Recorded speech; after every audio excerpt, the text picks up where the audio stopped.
Cancer കേൾക്കുമ്പോൾ തന്നെ പേടി തോന്നിപ്പിക്കുന്ന ഒരു വാക്ക്. നമ്മുടെ ഏതെങ്കിലും കോശങ്ങൾക്ക് ഭ്രാന്ത് പിടിച്ച് അനിയന്ത്രിതമായി പെറ്റുപെരുകി നിയോപ്ലാസം എന്ന് പറയുന്ന ഒരു കൂട്ടം ഭ്രാന്തൻ കോശങ്ങളുണ്ടാകുന്ന ഒരു അത്ഭുത പ്രതിഭാസം. ഈ ക്യാൻസറിൻ്റെ തുടക്കത്തിലെയുള്ള ലക്ഷണങ്ങൾ എന്തൊക്കെയാണ്? അത് ഏതൊക്കെ അവയവങ്ങളെയാണ് തുടക്കത്തിൽ തന്നെ ബാധിക്കുക? അത് അറിയാനായിട്ടുള്ള എന്തെല്ലാം ടെസ്റ്റുകളാണ് ഇന്ന് നമ്മൾ ചെയ്യാനുള്ളത്? ബ്ലഡ് ടെസ്റ്റിൽ അത് ഏതൊക്കെ നമുക്ക് അറിയാൻ പറ്റും?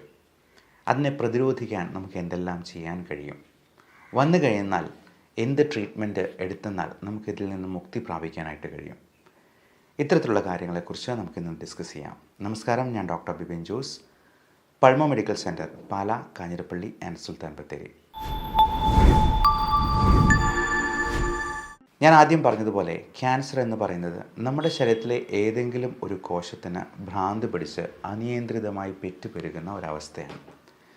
അതിന് ട്രിഗറിങ് ഫാക്ടേഴ്സായിട്ട് ചിലപ്പോൾ നമ്മുടെ തന്നെ ചില ദുശീലങ്ങളോ ഭക്ഷണശീലങ്ങളോ നമ്മുടെ സെഡൻറ്ററി ലൈഫ് സ്റ്റൈലോ നമുക്കുണ്ടാകുന്ന ഓക്സിഡേറ്റീവ് മെൻ്റൽ സ്ട്രെസ്സ് പോലും കാരണമാകാം. അപ്പോൾ അത് ഏതൊക്കെയാണ് എന്നുള്ളത് നമുക്ക് ഏകദേശം അറിയാം. പുകവലി, മദ്യപാനം, ഈ രണ്ട് ശീലങ്ങൾ ഒഴിവാക്കി നിർത്തിയെന്നാൽ തന്നെ നമുക്ക് 90% ക്യാൻസറും പ്രിവെൻറ്റ് ചെയ്യാൻ പറ്റുന്നതാണ്. അതേപോലെ നമ്മുടെ ഭക്ഷണശീലത്തിൽ നമുക്ക് ഈ ക്യാൻസർ കോശങ്ങളെ പരിപോഷിപ്പിക്കുന്നതായിട്ടുള്ള ചില ഭക്ഷണങ്ങളുണ്ട്.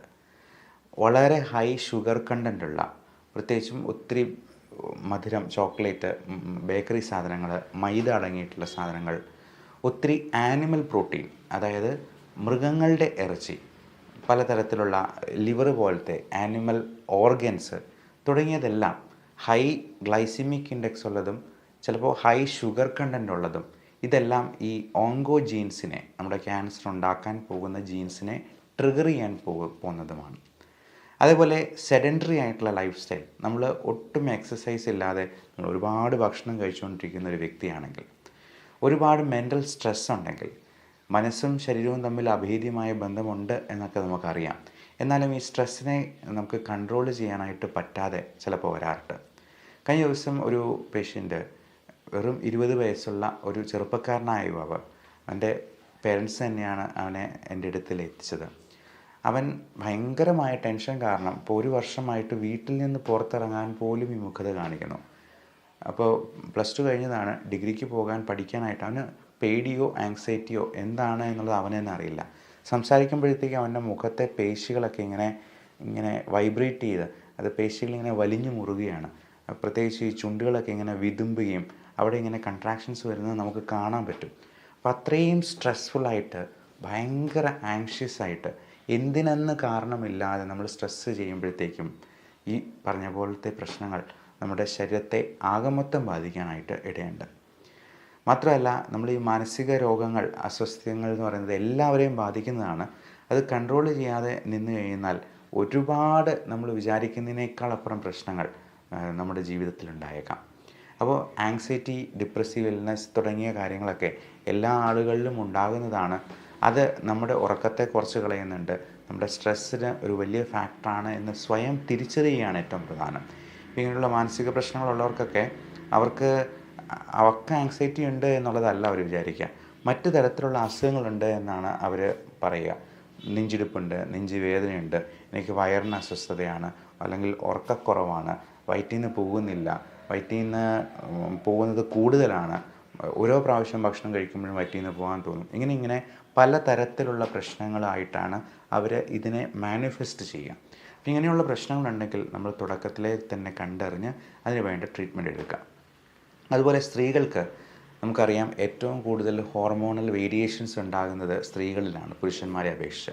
അപ്പോൾ അങ്ങനെ വരുമ്പോഴേക്കും ഈ ഹോർമോണൽ വേരിയേഷൻസ് തന്നെ പലതരത്തിലുള്ള ഒരു ട്രിഗറിങ് ഫാക്ടറായിട്ട് ചിലപ്പോൾ വർത്തിക്കാനിടയുണ്ട്. അതുകൊണ്ട് തന്നെ സ്ത്രീകളിൽ അൺയൂഷ്വലായിട്ടുള്ള എന്ത് തരത്തിലുള്ള ബ്ലീഡിങ്ങും, ഇപ്പോൾ പീരിയഡ്സിൻ്റെ സമയത്ത് ബ്ലീഡിങ് ഒത്തിരി കൂടുതലായിട്ട് വരികയാണ് എന്നുണ്ടെങ്കിൽ, അല്ലെങ്കിൽ പീരിയഡ്സ് റെഗുലർ അല്ലാതെ വരികയാണെങ്കിൽ ഒക്കെ നിങ്ങൾ ഡോക്ടറെ കണ്ട് അതിന് വേണ്ട ടെസ്റ്റുകൾ ചെയ്യണം. അതിന് വേണ്ട ട്രീറ്റ്മെൻറ്റും ആവശ്യമുണ്ടെങ്കിൽ എടുക്കണം. അതുപോലെ ബ്രസ്റ്റിലുള്ള എക്സാമിനേഷൻ എല്ലാ സ്ത്രീകളെയും അത് പറഞ്ഞു കൊടുക്കാറുണ്ട്. നമ്മുടെ വിരലുകൾ കൊണ്ട് തന്നെ, നമ്മുടെ കൈകൾ കൊണ്ട് തന്നെ സ്വയം ഒന്ന് എക്സാമിൻ ചെയ്ത് എന്തെങ്കിലും ലംബോ സ്വെല്ലിങ്ങോ ഉണ്ടോ എന്നുള്ളത് സ്വയം ഉറപ്പുവരുത്തേണ്ടത് അത്യാവശ്യമാണ്. അങ്ങനെ എന്തെങ്കിലും ഉണ്ടെങ്കിൽ ഒട്ടും മടിക്കാതെ തന്നെ നിങ്ങളുടെ ഡോക്ടറെ കണ്ട് അതിനാവശ്യമായിട്ടുള്ള ടെസ്റ്റുകൾ ചെയ്യുക. മമ്മോഗ്രാം അല്ലെങ്കിൽ അൾട്രാസൗണ്ട് സ്കാൻ വഴി നമുക്കിത് അറിയാൻ പറ്റും.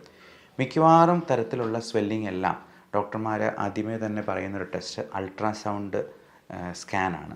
അപ്പോൾ അൾട്രാസൗണ്ട് സ്കാൻ എന്ന് പറയുന്നത് ഒട്ടും വേദന ഉണ്ടാക്കുന്നൊരു സംഗതിയല്ല, അതിനൊട്ടും റേഡിയേഷൻ ഇല്ല. നമ്മൾ അൾട്രാസൗണ്ട് എന്ന് പറയുന്ന എനർജി ഉപയോഗിച്ച് തന്നെയാണ് ഇത് ചെയ്യുന്നത്. അപ്പോൾ സൗണ്ടിൻ്റെ എനർജി നമുക്ക് കേൾക്കാൻ പറ്റാത്ത ഫ്രീക്വൻസിയിലുള്ളതാണ്. അതുകൊണ്ട് ഇത് വളരെ നിർദോഷകരമായിട്ടുള്ളൊരു ടെസ്റ്റാണ് എന്നുള്ളതും വളരെ എളുപ്പത്തിൽ തന്നെ ചെയ്യാവുന്നത്, വലിയ ചിലവുമില്ല. അതിന് ഏറ്റവും കൂടിയത് 1000 രൂപയാകും എവിടെയൊക്കെ സ്കാൻ ചെയ്യുന്നു എന്നുള്ളതിനെ ആസ്പദമാക്കി. അപ്പോൾ അത് അൾട്രാസൗണ്ട് അബ്ഡമൻ ചെയ്യാം, അൾട്രാസൗണ്ട് തൊറാക്സിൻ്റെ ചെയ്യാറുണ്ട്. അതുപോലെ മറ്റ് ജെനിറ്റൽ ഏരിയയിൽ പലപ്പോഴും ആളുകൾക്ക് ഉദ്ധാരണക്കുറവ്, ശീഘ്രസ്ഖലനം പോലുള്ള പ്രശ്നങ്ങളുണ്ട്. അപ്പോൾ അൾട്രാസൗണ്ട് പെൽവിസിൻ്റെ ചെയ്യാറുണ്ട്. ഇനി കളർ ഡോപ്ലർ സ്കാൻ ഉണ്ട്.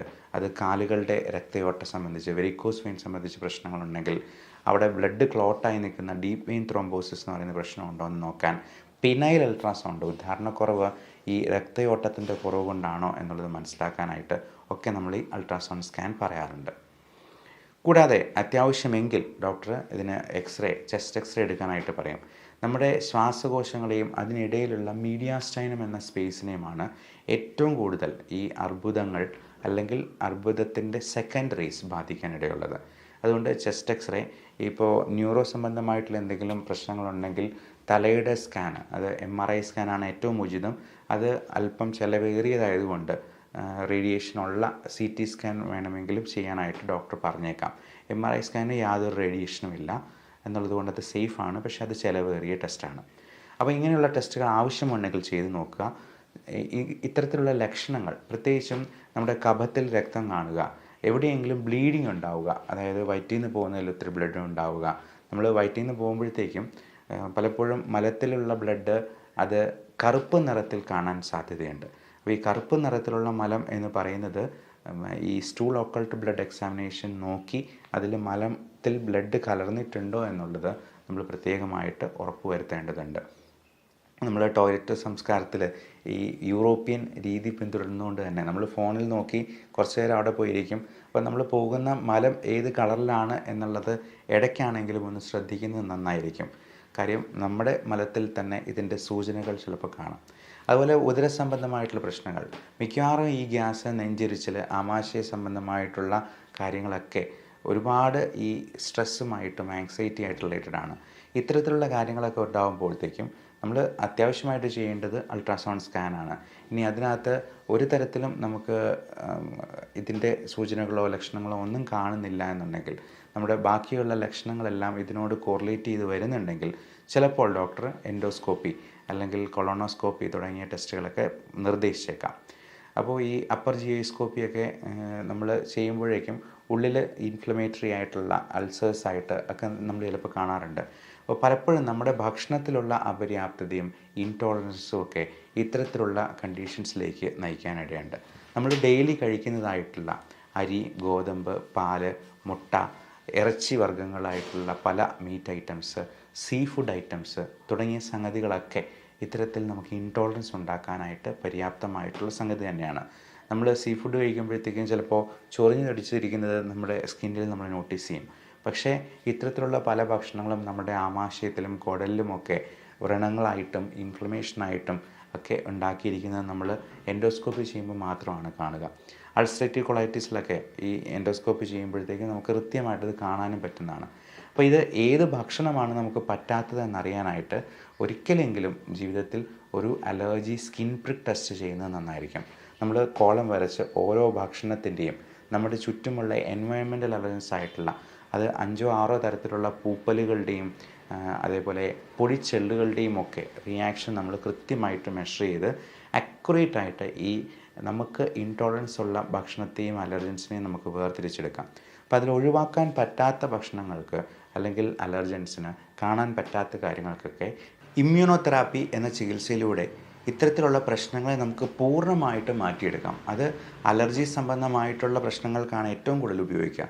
അലർജിക് റൈനൈറ്റിസ്, ശ്വാസകോശത്തെ ബാധിക്കുന്ന bronchial asthma, allergic skin problems, urticaria തുടങ്ങിയ അസുഖങ്ങൾ. എന്നാൽ ചില ഓട്ടോ ഇമ്മ്യൂൺ കണ്ടീഷൻസ് ആയിട്ടുള്ള സോറിയാസിസ്, ഈവൻ തൈറോയിഡിൻ്റെ ഹഷിമോട്ടോസ് തൈറോയിഡൈറ്റിസ്, റുമറ്റോയ്ഡ് ആർത്രൈറ്റിസ്, ചില പ്രോട്ടീൻ അലർജി മൂലം ഉണ്ടാകുന്ന പല കണ്ടീഷൻസിൽ പോലും ഇത്തരത്തിൽ ഈ ഇമ്മ്യൂണോതെറാപ്പിയെ നമുക്ക് ഫലപ്രദമായി ഉപയോഗപ്പെടുത്താവുന്നതുണ്ട്. അപ്പോൾ ഈ ഉദര സംബന്ധമായിട്ടുള്ള അസുഖങ്ങളിലും ഇങ്ങനെയുള്ള ഫുഡിൻ്റെ ഇൻടോളറൻസ് ഉണ്ടാകും. അപ്പോൾ നമ്മൾ ഗോതമ്പിൻ്റെ അലർജിക്ക് ഗ്ലൂട്ടൻ ഇൻടോളറൻസ് എന്നും പാലിൻ്റെ അലർജിക്ക് ലാക്ടോസ് ഇൻടോളറൻസ് എന്നും സായിപ്പന്മാർ പേരിട്ട് വയ്ക്കും. നമുക്കതിനെക്കുറിച്ചൊന്നും ഇപ്പോൾ അറിവില്ല. നേരത്തെയൊക്കെ യൂറോപ്യൻ രാജ്യങ്ങളിലൊക്കെ പണ്ടും മുതലേ തന്നെ ഇത്തരത്തിലുള്ള ഫുഡിൻ്റെ ഇൻടോളറൻസ് നേരത്തെ തന്നെ അവരുടെ ഡയറ്റ് ചാർട്ടിൽ കൃത്യമായി രേഖപ്പെടുത്തി വയ്ക്കാറ് പോലും ഉണ്ടായിരുന്നു. വലിയ ഒരു 5 സ്റ്റാർ ഹോട്ടലിലൊക്കെ ചെല്ലുമ്പോൾ അല്ലെങ്കിൽ ഈവൻ ഫ്ലൈറ്റുകളിലൊക്കെ ബിസിനസ് ക്ലാസ്സിൽ യാത്ര ചെയ്യുമ്പോഴും ഒക്കെ അവർ ഈ പറയുന്ന അലർജിയുടെ ഇൻടോളറൻസിൻ്റെ കാര്യം കൃത്യമായി രേഖപ്പെടുത്തി വയ്ക്കാറുണ്ട്. അപ്പോൾ ഇത്തരത്തിലുള്ള വാർണിംഗ് സൈൻസിനെ നമ്മൾ നിസ്സാരമായിട്ട് തള്ളിക്കളയരുത്. അങ്ങനെ എന്തെങ്കിലും സിംറ്റംസ് ഉണ്ടെങ്കിൽ നമ്മൾ അതിന് വേണ്ടുന്ന ടെസ്റ്റുകൾ ചെയ്ത് കൃത്യമായി അതിൻ്റെ കാരണഭൂതരായിട്ടുള്ള ആൾക്കാരെ കണ്ടുപിടിക്കുക, അത് ഒഴിവാക്കി നിർത്തുക. അതുവഴി തന്നെ നമുക്ക് 90 അല്ല 95% ഇതുപോലത്തെ ക്യാൻസറസ് ആയിട്ടുള്ള അവസ്ഥ പൂർണ്ണമായിട്ടും ഒഴിവാക്കാവുന്നത് തന്നെയാണ്. അതുപോലെ ഈ പീരീഡ്സിൻ്റെ നിൽക്കുന്ന സമയത്ത്, പീരീഡ്സ് തുടങ്ങുന്ന സമയത്ത്, ഈ കോയിറ്റസിന് മുൻപ് ഒക്കെ ഇതിനു വേണ്ടിയുള്ള പ്രിവെൻറ്റീവ് ആയിട്ടുള്ള പലതരത്തിലുള്ള വാക്സിൻസും ഇഞ്ചക്ഷൻസും ഇന്ന് അവൈലബിൾ ആണ്. പ്രത്യേകിച്ചും ഈ CA സെർവിക്സ് പോലുള്ള സംഗതികൾ ഉണ്ടാകാതിരിക്കാനായിട്ട്, ക്യാൻസർ ഓഫ് ദി സെർവിക്സ്, അതുപോലെ CA യൂട്രസ് ഉണ്ടാകാതിരിക്കാനായിട്ട്, ശ്വാസകോശ സംബന്ധമായിട്ടുള്ള അണുബാധകൾ ഉണ്ടാകാതിരിക്കാൻ ഒക്കെ ഇന്ന് വാക്സിനേഷൻസ് അവൈലബിൾ ആണ്. അത്തരത്തിൽ prevention is better than cure എന്ന പഴമൊഴി ഓർമ്മിപ്പിക്കുന്നത് പോലെ നമുക്ക് ഇത് വരാതിരിക്കാനായിട്ടുള്ള മുൻകരുതലുകളും പ്രതിരോധ മാർഗങ്ങളും എടുക്കുന്നത് തീർച്ചയായിട്ടും ഒരുപാട് നമ്മുടെ ആയുസ്സ് വർദ്ധിപ്പിക്കാനായിട്ട് സഹായിക്കുന്നതാണ്. അപ്പോൾ ഇത്തരത്തിലുള്ള കാര്യങ്ങളെ പറ്റിയുള്ള സംശയങ്ങൾ നിങ്ങൾക്ക് താഴെ കമൻറ്റായി രേഖപ്പെടുത്താവുന്നതാണ്. Love and regards, doctor Bipin Jose, Pulmo medical centre, Pala, Kanjirappally and Sultan Bathery.